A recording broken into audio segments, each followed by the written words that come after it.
మేడిగడ్డ కావచ్చు, అన్నారం కావచ్చు, సుందిళ్ళ కావచ్చు, లేకపోతే పంప్ హౌజుల విషయంలో కావచ్చు, చాలా విషయాలలో మనం చర్చించుకుందాం.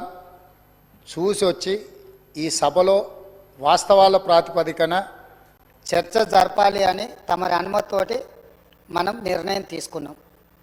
వాస్తవంగా ఈ రైతుల పట్ల, తెలంగాణ సమాజం పట్ల గౌరవం ఉంటే ప్రధాన ప్రతిపక్ష పార్టీ ప్రభుత్వ ఆహ్వానాన్ని దృష్టిలో పెట్టుకొని అందరం కలిసి అక్కడికి వెళ్ళి ఆ ప్రాజెక్టులను పరిశీలించి అక్కడ జరిగిన నష్టాన్ని, రైతులకు వచ్చిన కష్టాన్ని అర్థం చేసుకొని ఆ సమస్యకు ఒక పరిష్కారం చూపించే అవకాశం ఉండే.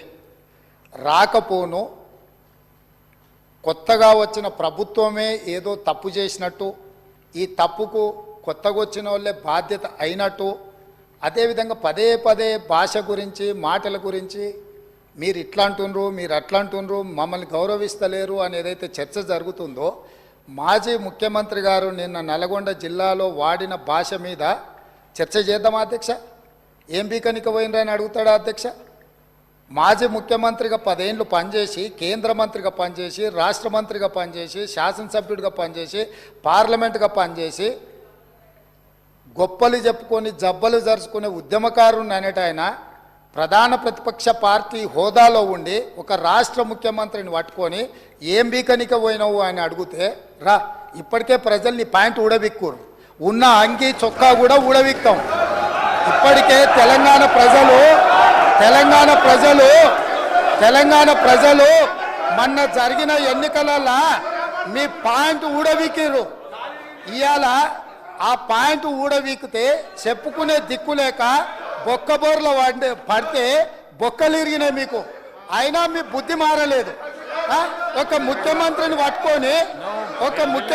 పట్టుకొని ఏం బీకనిక పోయినామని అడుగుతారా అధ్యక్ష? ఇది పద్ధత?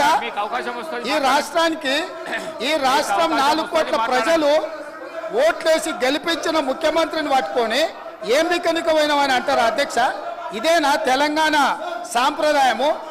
ఈరోజు నేను మళ్ళీ అడుగుతున్నా అధ్యక్ష, ఈరోజు మేడిగడ్డ మేడి పండులాక కుంగిపోతే మేడిగడ్డల నీళ్లు నింపడానికి అవకాశం ఉందా అధ్యక్ష?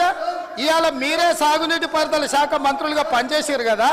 చంద్రశేఖరరావు గారు, హరీష్ రావు గారు ఇద్దరు సాగునీటి పారుదల శాఖ మంత్రిగా పనిచేసారు కదా అధ్యక్ష. ఈరోజు వాళ్ళకే పెత్తనం ఇస్తాం, వాళ్ళనే చేయమని ఉండ్రి.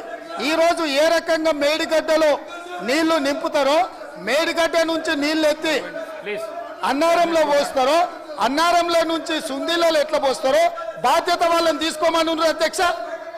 మొత్తం కుంగిపోయి కుప్పగూలిపోతుంటే ఈరోజు అక్కడ నీళ్లు నింపడానికి ఏమాత్రం అవకాశం లేక పూర్తిగా ప్రాజెక్టు దెబ్బతిని ఖర్చు పెట్టిన 94,000 కోట్ల రూపాయలు వృధా అయిపోయి ఈరోజు మొత్తం ప్రాజెక్టే దెబ్బతిన్న పరిస్థితుల్లో ఈరోజు ప్రజల దగ్గరికి వెళ్ళి సమాధానం చెప్పుకోలేక శాసనసభకు రావాల్సిన